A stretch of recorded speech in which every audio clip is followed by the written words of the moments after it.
గత వారం ఢిల్లీ రాజధాని వీధుల్లో ఏం జరిగిందో మనందరం కూడా చూసాం. ఎన్నింటికి భిన్నంగా కన్వెన్షనల్ పాలిటిక్స్, కన్వెన్షనల్ థింకింగ్, సాంప్రదాయ మూస పద్ధతుల్లో జరిగే ఆలోచనలు, వీటన్నింటికి భిన్నంగా యువతరం కదం దొక్కింది.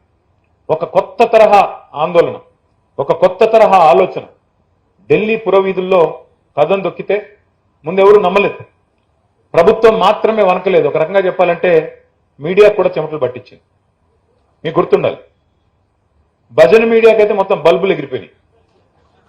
అక్కడికి పోతే పిల్లలు 20 రోజుల తర్వాత మేము గుర్తొచ్చామా అని నిలదీస్తుంటే చెమటలు పట్టే పరిస్థితి. గోధీ మీడియా అని డైరెక్ట్ గా, ఎందుకంటే వాళ్ళ మీద ఈడీ పనిచేయదు, సిబిఐ పనిచేయదు, ఐటీ పనిచేయదు, ఆ పిల్లల మీద వాళ్ళు భయపడేది దేనికి భయపడే బ్యాచ్ కాదు అది. అందుకే చెప్పాను మొన్న, మోడీ గారు ఎవరితో అయితే పెట్టుకోకూడదో వాళ్ళతోనే పెట్టుకున్నాడు. ఈ పిల్లలు మామూలు కాదు. మన జరిగిన పోరాటం కూడా నన్ను అడిగితే వాట్సాప్ యూనివర్సిటీ అంకులకి, ఇన్స్టాగ్రామ్ పిల్లలకి మధ్యన జరిగిన పోరాటం మొన్న.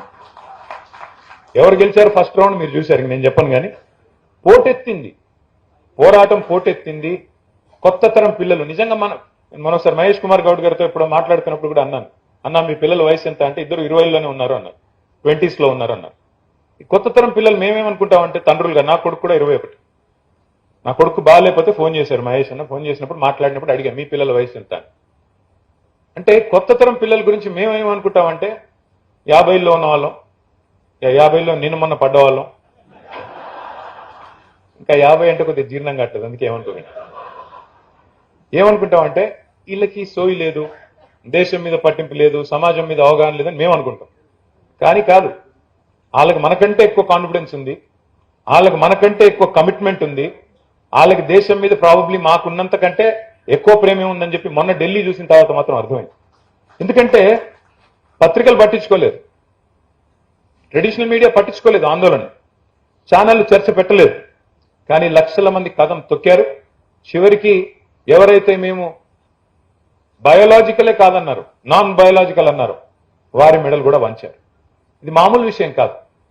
ఇది ప్రధాన ప్రతిపక్ష పార్టీలుగా, ప్రతిపక్షాలుగా మేము చేయలేని పని ఇవాళ ఈ దేశ యువతరం చేసి మాకు నిజంగా చెప్పాలంటే ఒక తవ్వు చూపెట్టింది.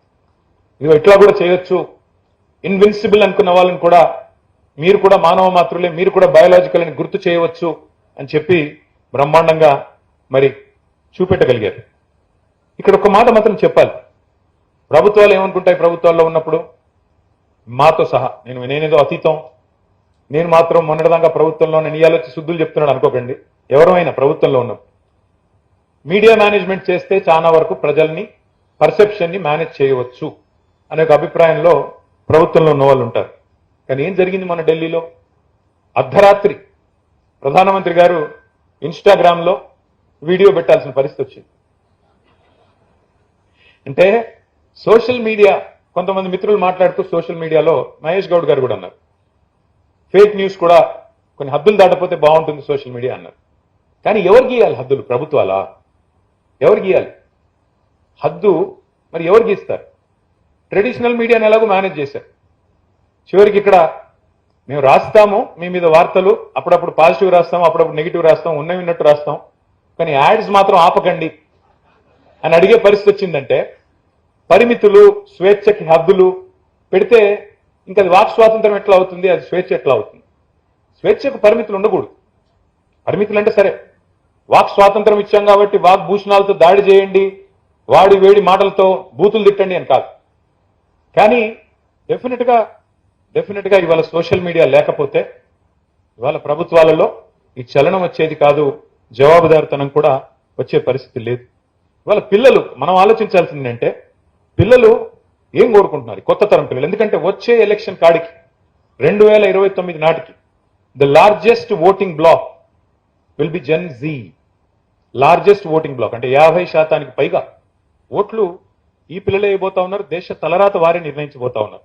మనం పత్రిక నడిపే వాళ్ళుగా, పత్రికల్లో పనిచేసే వాళ్ళుగా, మీడియాలో ఉన్న వాళ్ళుగా, లేదా రాజకీయాల్లో ఉన్న వాళ్ళుగా మనం ఆలోచించాల్సింది ఏంటంటే ఈ పిల్లలు ఏం కోరుకుంటున్నారు, ఎట్లా చూస్తున్నారు, ఎక్కడ చూస్తున్నారు, వాళ్ళు ఎక్కడి నుంచి వార్తలు సమాచారం సేకరించుకుంటున్నారు అనేది కూడా నేను చెప్పాలి. ఇవాళ తరం పేపర్లు చదవట్లేదు. మీరు ఏమనుకున్నా, మీరు బాధపడ్డా, ఇబ్బంది పడ్డా, వాస్తవం. ఇన్ఫాక్ట్ నేను కూడా గత 2.5 సంవత్సరాలుగా పేపర్లు టీవీలు చదవట్లేదు.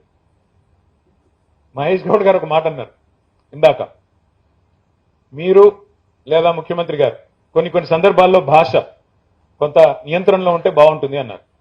మహేష్ అన్న, నేనైతే గత 2.5 సంవత్సరాలుగా చాలా హ్యాపీగా ఉన్నాను. నా పొజిషన్లో ఆపోజిషన్ బాగుంది, అట్లా అని ఇక్కడే ఉంటాను కాదు, కాకపోతే బాగుంది.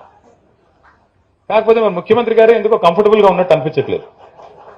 మీరు పెద్దలు, మీరు చెప్పండి, ఎందుకంటే ఇలాంటి వేదికల్లో అరుదుగా పంచుకునే అవకాశం వస్తుంది, వారికి చెప్పండి.